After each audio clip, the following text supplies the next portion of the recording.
So, dear devotees, Hare Krishna, dear well-wishers, family members and friends, we welcome you to our day 3, our Sri Nrsimha Dev Katha. So, we'll continue to read from Srimad Bhagavatam, 7th Canto, Chapter 4, entitled Hiranyakashipu Terrorizes the Universe.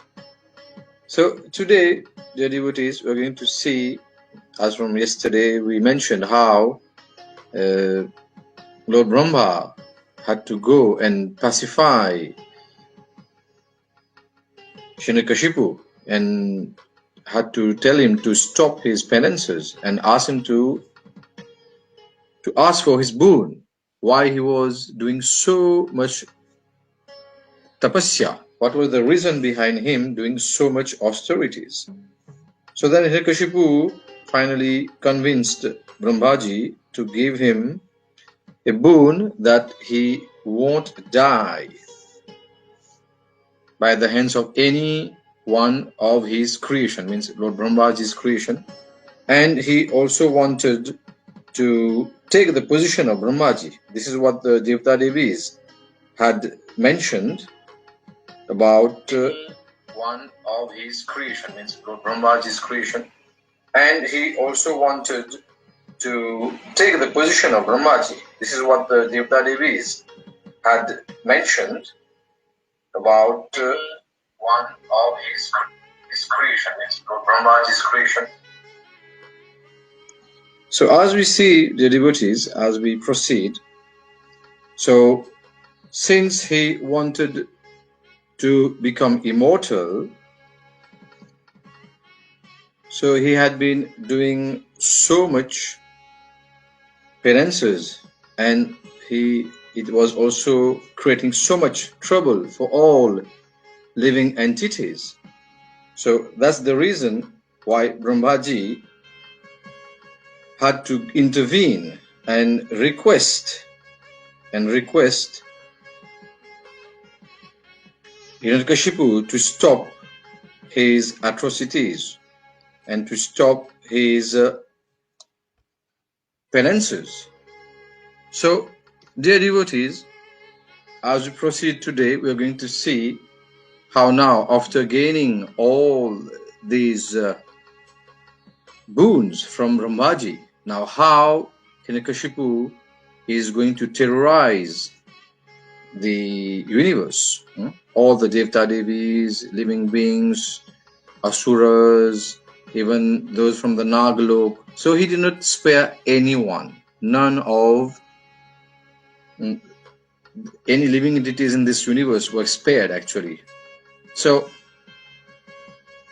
what is Hiranyakashipu going to do in today's Katha? We're going to see, dear devotees, and we are going to see, we can relate this pastime. We can see that how even in this material world, people actually are also, we have so many Hiranyakashipus in our life. We're going to see so many people actually creating so much havoc. Just like Srila Prabhupada mentions, there are so many followers of Hiranyakashipu.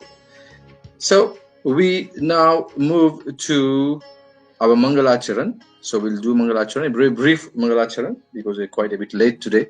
But we have lots of important lessons to take from this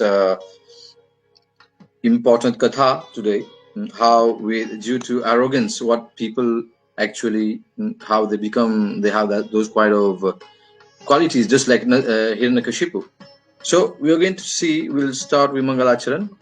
Om Jnanatimirandhasya Jnananjana Shalakaya Chakshurunmilitam Yena Tasmai Shri Gurave Namaha. Namom Vishnu Padaya Krishna Pristhaya Bhutale Srimate Bhakti Vedanta Swami Iti Namine Namaste Saraswate Deve Gauravani Pracharine Nirvishesha Shunyavadi Paschatya Deshatarine Jai Shri Krishna Chaitanya Prabhu Nityananda Shri Advaita Gadadhara Shrivasadi Gaur Bhakta Vrinda Hare Krishna Krishna Krishna Hare Hare, Hare Rama Rama Rama Hare Hare. Narayanam Namaskritya Naram Chaiva Narottamam Devim Saraswatim Vyasam Tato Jayam Mudhirayet. Nashtaprayeshu Bhadreshu Nityam Bhagavata Sevaya Bhagavati Uttam Shloki Bhaktir Bhavati Naishtiki. So dear devotees, as we mentioned earlier, today we are reading from Srimad Bhagavatam, the 7th canto, chapter 4, entitled Hiranyakashipu Terrorizes the Universe. So after gaining the boon from Lord Brahma, so what was Hiranyakashipu up to? What did he want to do? So this is what we're going to see, and we're going to start reading the very first verse. So everyone can join together. Everything is there in front on the screen, so we can meditate on this beautiful pastime, how Bhagwan is going to come and give that kind of, we should say, hope to all the Devta Devis. So this is the essence of today's lecture, dear devotees. Today's katha will be based on that, how Bhagwan Vishnu is going to come and give hope to all the Devta Devis and all living entities. So we start with text 1. Om Namo Bhagavate Vasudevaya. Om Namo Bhagavate Vasudevaya. Om Namo Bhagavate Vasudevaya. Shri Narada Uvacha. Evam Vritah Shatadhritir Hiranyakashipo Ratha Pradat Tapasa Prito Varamstasya Sudurlabhan. Translation. Narad Muni continued. Lord Brahma was very much satisfied by Hiranyakashipu's austerities, which were difficult to perform. Therefore, when solicited for benedictions, he indeed granted them, although they were rarely to be achieved. So as you mentioned yesterday, dear devotees, that Hiranyakashipu wanted to become immortal. So his boon were actually something that we can't even imagine. He wanted, his demands, his requests were that he wanted to become immortal. So none of the creations of Brahmaji could kill him. And he should not die during the day, not in the night, not in any residence, not in the air, and not by any weapon, not by any human beings, not by any animals. So he was trying to use his intelligence, his so-called intelligence, to go against Bhagwan Vishnu. So we continue in text 2. Shri Bhamo Vacha Tate me durlabha pumsam yan vrinishevaran mama tathapi vitaram yanga varan yadyapi durlabhan. Translation. Lord Brahma said, O Hiranyakashipu, these benedictions for which you have asked are difficult to obtain for most men. Nonetheless, O my son, I shall grant you them, although they are generally not available. So at times, many people they keep asking, then if demons are going to use their powers, their mystic powers, in such a abominable way to just to, as you mentioned, to create so much havoc in this world, then why do Devta Devis like Brahmaji, Shivji, why do they grant them all these boons? So it's very simple. It's all happening by the will of Bhagwan Sri Hari, by the will of Bhagwan Sri Krishna, by the will of Bhagwan Sri Vishnu. Because Bhagwan wants to come and enjoy these pastimes. So whatever he wants, we as being eternal servants, we have to accept to play such kind of roles. And as we have seen here and we have mentioned in day 1, that Hiranyakashipu and Hiranyaksh, both brothers actually were Jay and Vijay, the gatekeepers of Vaikuntha Lok, and they were cursed and they had to come to play these roles of demons.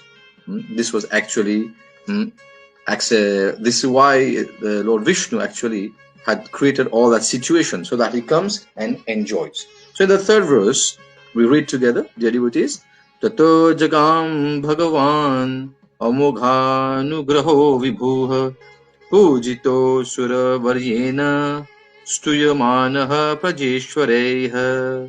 Translation: Then Lord Brahma, who awards infallible benedictions, departed, being worshipped by the best of the demons Hiranyakashipu, and being praised by great sages and saintly persons. So now Hiranyakashipu has obtained those boons. Now what he is going to do, this is now the situation of demons. Once they get power, they get so much opulence. So what do they do? We're going to see in the fourth verse now. As we have mentioned earlier, he was envious of Bhagavan Shri Vishnu. So evam labdhavaro daityo dhibrad dhemanayam vapuha Bhagavatya kurodadvesham bhraturvadham anusmaram. Translation: The demon Hiranyakashipu, having thus been blessed by Lord Brahma and having acquired illustrious golden body, continued to remember the death of his brother and therefore be envious of Lord Vishnu. So this was his aim. He wanted to have all these boons, all these, you should say, mystic powers, because he wanted to, as we mentioned, he wanted to fight with Bhagavan Vishnu, all according to the arrangement of Bhagavan Vishnu himself. Now in the next three verses, 5, 6 and 7, we're going to see now his atrocities will start now. So we read together. Savijitya dishaha sarva lokams chatrin mahasuraha devasur manushyendra gandharva garudhoragan siddhacharana vidyadhrana rishi pitrapatim manin yaksharakshaha pishacheshana pretabhutapatinnapi sarvasatvapatim jitva Vasham aniya vishwajita chahar loka palanam sthanani sahatejasa. So, in the translation, we'll understand that what Hiranyakashipu is up to now. So, Hiranyakashipu became the conqueror of the entire universe. Indeed, that great demon conquered all the planets in the three worlds, upper, middle, and lower, including the planets of the human beings, the Gandharvas, the Garudas, the great serpents, the Siddhas, Charanas and Vidyadharas, the great saints, Yamraj, the Manus, the Yakshas, the Rakshasas, the Pishachas and their masters, and the master of the ghosts and Bhutas. So he defeated the rulers of all the other planets where there are living entities and brought them under his control. Conquering the abodes of all, he seized their power and influence. So this is the aspect that we see in today's world. Even people, those who are always behind, who was, we should say, a slave of the greed, lobha. So they want everything. They want everything to be under the control. And this was the situation, which we're going to see after a few verses, how Hiranyakashipu, though having won victory in all the different directions, in all the 10 directions, still he was not happy within. Text 8. Devodhyana shriya jushtam adhyaste smatri pishtatam tapam mahendra bhavanam sakshan nirmitam vishwakarmana trailokya lakshmya yatanam adjuvasa khilardhimat. Translation: Hiranyakashipu, who possessed all opulence, began residing in heaven with its famous Nandana garden, which is enjoyed by the demigods. In fact, he resided in the most opulent palace of Indra, the king of heaven. So here we have understood that how he had gained victory everywhere. So even Lord Indra was actually defeated by Hiranyakashipu. So the palace had been directly constructed by the demigod architect Vishwakarma and was as beautifully made as if the goddess of fortune of the entire universe resided there. So this is the brief description of the of heaven, of we should say the place where Indra is called Amravati, the place where Indra resides. So this was a brief description and how Hiranyakashipu had gained victory, and now he was enjoying all these opulences. Now we're going to take the next 4 verses together from 9 to 12. So for the purification of one and all, we'll read together. Yatra vidum sopana mahamarakata bhuvaha yatra spatika kuryani vaidurya stamba panktayah yatra chitra vitanani padmara gasanani cha payah phena nibhah shayya mukta dama parichadaha कुजद्भिर नुपुरैर्देव्यः शब्दयन्त्य इतस्ततः रत्नस्थलीषु पश्यन्ति सुदधीः सुन्दरं मुखम् तस्मिन् महेन्द्र भवने महाबलो महामना निर्जितलोक एकराट् रेमे भिवन्द्याङ्घ्रियुगः सुराब्धिभिः पतापितैर्उर्जित चण्ड Shashanah. So we are going to read the translation of these 4 verses. The steps of King Indra's residence were made of coral. So this is the description of the Indralok, or the heavenly planets. So we see here the steps were made of coral. The floor was bedecked with invaluable emeralds. The walls were of crystal, and the columns of Vaidurya stone. So all these, as you mentioned, precious stones, they are hardly found in Kali Yuga nowadays, but these were first class gems. So the wonderful canopies were beautifully decorated. The seats were bedecked with rubies, and the silk bedding, as white as foam, was decorated with pearls.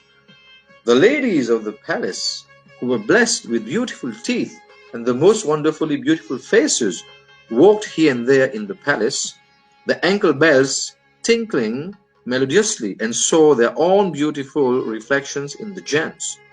So such were the opulence of Indralok.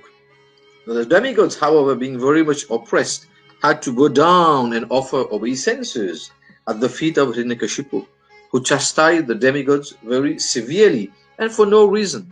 So this is what we see, dear devotees, dear family members, friends, and well-wishers, that when someone has, gained so much opulence by, we should not say good means, but here though he had undergone so much austerities, but his motives were different.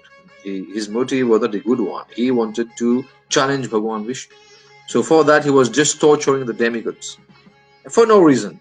So thus Hiranyakashipu lived in the palace and severely ruled everyone. We move to the next text. Tam angramattam madhunoru gandhina vivritta tams raksham ashesha dhishnapah upasato payan parnibhir vina trebhistapo yoga balojasam padam. Translation: O my dear king. So this is the conversation between Srila Narad Muni, who is relating these pastimes to Yudhishthir Maharaj. So now he's addressing to Yudhishthir Maharaj. O my dear king, Hiranyakashipu was always drunk on strong smelling wines and liquors. So we can relate to so many Hiranyakashipus in our day-to-day life. And therefore his coppery eyes were always rolling. Nonetheless, because he had powerfully executed great austerities in mystic yoga, although he was abominable, all but the 3 principal demigods. So like we see here, we have Lord Brahma, Lord Shiva, and Lord Vishnu. These 3 actually, they were there. They were not at all affected, but others, all other Devta Devis, like we mentioned, 330 million Devta Devis, they personally worshipped him. They personally worshipped Hiranyakashipu to please him by bringing him various presentations with their own hands. So he was taking service from all the Devta Devis, where he was supposed to be serving Devta Devis, but now he had made them his own servant. Text 14. Jagur Mahendrasanam Ojasa Sthitam Vishwavasush Tumburur Asmad Adayah Gandharva Siddha Rishayostu Vanmuhur Vidyadharas Chap Sarashast Pandava. Translation. O Maharaj Yudhishthir, descendant of Pandu, by dint of his personal power, Hiranyakashipu, being situated on the throne of King Indra, controlled the inhabitants of all the other planets. Now the two Gandharvas, Vishwavasu and Tumburu, and here I, myself, and the Vidyadhar, Apsaras and sages all offered prayers to him again and again just to glorify him. So we see even here Narad Muni is showing that even at times he had to, all the Apsaras and sages, and I myself, means Narad Muni himself, they were some way of being forced. They had to offer prayers to Hiranyakashipu again and again just to glorify him. This is what Hiranyakashipu wanted. So he was doing so much atrocities against all these living entities. And even, I mentioned, the Devta Devis who are in charge of this cosmic manifestation, they were all actually being kept as servants. Text 15. Sa eva varnashramibhih kratubher bhori dakshinaiha ijjamano havir bhagan agrahit svena tejasa. Translation. Being worshipped by sacrifices offered with great gifts by those who strictly follow the principles of Varna and Ashram, Hiranyakashipu, instead of offering shares of the oblations to demigods, accepted them himself. So this is another example of a greedy personality, Hiranyakashipu. Because when people who follow the Varnam, Ashram or the Vedic culture, when they perform yagna, so they offer oblations on the names of all the different Devta Devis. So they are supposed to be recipients of all these oblations. But what was Hiranyakashipu doing? He was just a thief. He was greedy, and he was just taking everything for himself. And he wasn't giving any share to the Devta Devis. So this is the situation. Greed. As we mentioned, we have 6 main enemies in our life we have to fight.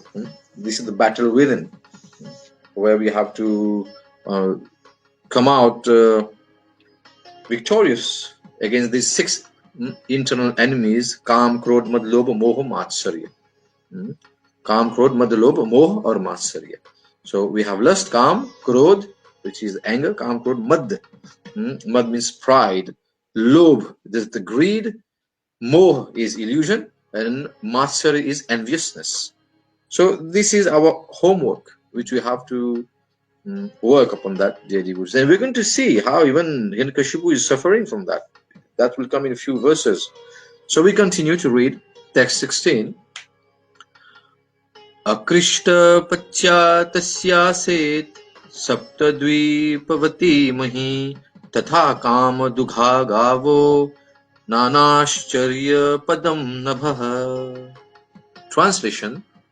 As if in fear of Hiranyakashipu, the planet Earth, which consists of 7 islands, delivered food grains without being plowed.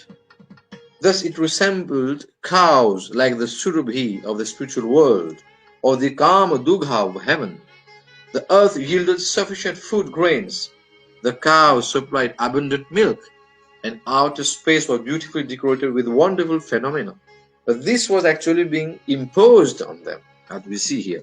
Because of the fear of Hiranyakashipu, all these different entities and even Mother Earth had to produce so many should say objects, things, precious stones, and whatever we may think about, just to please Hiranyakashipu out of fear. Text 17. Ratnakarascha ratnoghams tat patnyasya chohur urmibhih क्षार सिधु घृत क्षोद्र दधि क्षीरामृतोदकाः. By the flowing of the waves, the various oceans of the universe, along with their tributaries, the rivers, which are compared to their wives, supply various kinds of gems and jewels for Hiranyakashipu's use. These oceans were the oceans of salt water, sugarcane juice, wine, clarified butter, milk, yogurt, and sweet water. So this is explained in Srimad Bhagavatam in the different in the different parts of this creation. We do have the Jambudvip, and you have all these different oceans, as mentioned, the 7 different oceans, as Srila Prabhupada has mentioned here, and this is explained by Srila Vyasdev. So we have salt water, sugarcane, juice, wine, clarified butter, milk, yogurt, and sweet water. Like we are staying in this material world. We have the oceans of salt water. This is our situation, where we are residing in this planet that we mentioned here, Mrityuloka. So the ocean that is prevalent here in our Mrityuloka, or it is the water is, or they have the ocean of salt water. Then we have in other different planets sugarcane juice, wine, clarified butter, and milk. We know the ocean of milk. This is where even it's called the Shvetadvip, where Bhagavan Vishnu is there lying on Anantashesh and meditating. That is called the ocean of milk, Shvetadvip. And we have the ocean of yogurt and the ocean of sweet water. So all these have been mentioned in our Shastra. So we see how all these different oceans were also being forced to serve Hiranyakashipu. We move to the next verse. Shaila dronibhir akridam sarvartushu gunan drumaha dadhar lokapalanam eka eva prithaka gunan. The valleys between the mountains became fields of pleasure for Hiranyakashipu, by whose influence all the trees and plants produce fruits and flowers profusely in all seasons. Just imagine, there are certain fruits that come in certain specific seasons, but here they were forced to appear on the trees. It was just out of fear of Hiranyakashipu. So in all seasons, if you just think of mango in Mauritius, we have mango during the month of November and December. But is there in throughout all seasons? This is what was happening. So the qualities of pouring water, drying and burning, which are all qualities of the 3 departmental heads of the universe. We know that Indra, namely Indra is there. He's there to give us rain. So this is the qualities of pouring water. Now Vayu or Pavandev is in charge of drying and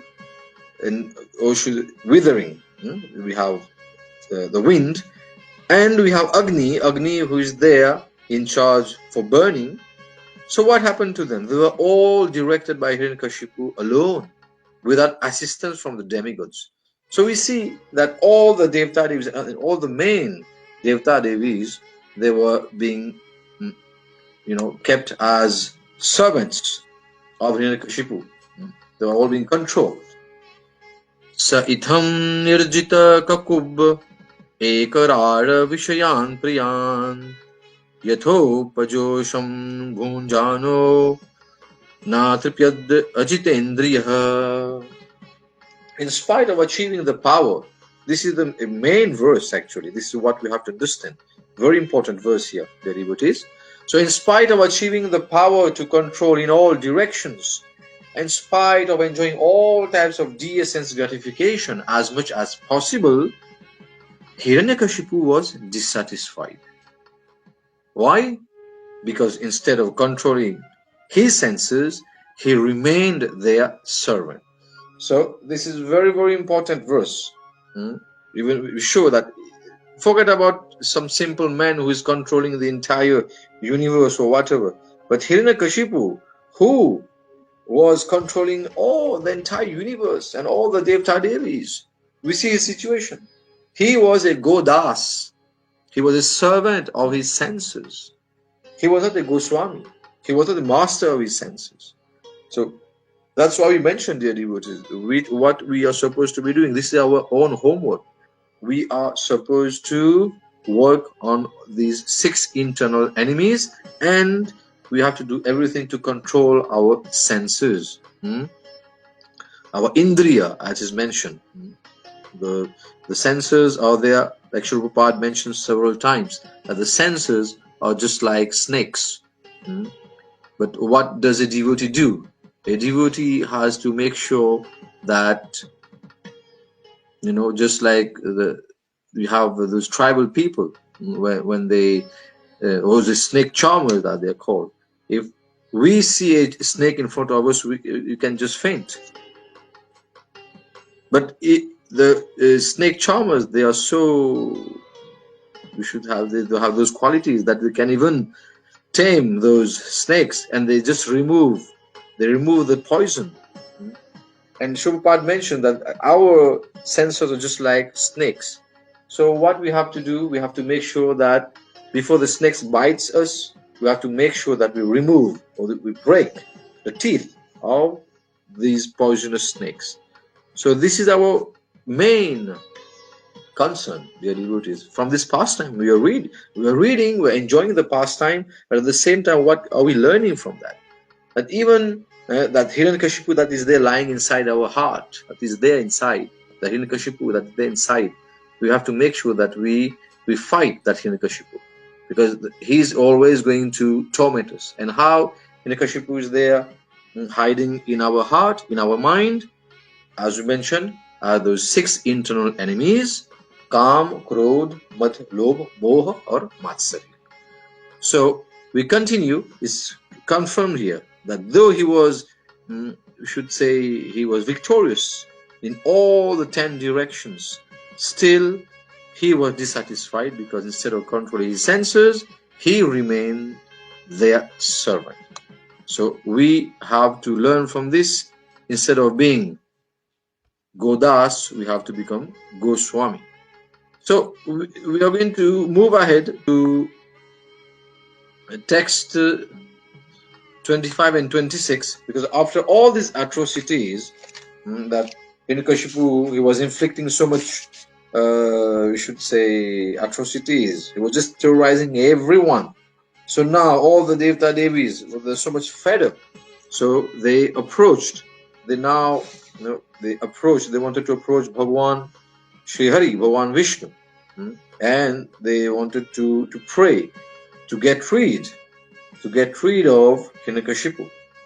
So he passed long time being very much proud of his opulences, and he just transgressed the laws of regulations as mentioned in Shastra. So he was therefore subjected to a curse by the 4 Kumaras that we have mentioned earlier, that Jay and Vijay, they were cursed by, that Jay and Vijay were cursed by the 4 Kumaras, Sanak, Sanandan, Sanatan, and Sanat Kumar. And that's why they were born as Hiranyakashipu and Hiranyaksh. These were the first, they were supposed to be taking birth 3 times in, as we mentioned, in families of demons. Then we know that was in Satyug. In Satyug, they appeared as, Jai Vijay appeared as Hiranyakashipu and Hiranyaksh. Then in Treta Yuga, they appeared as Ravan and Kumbhakarna.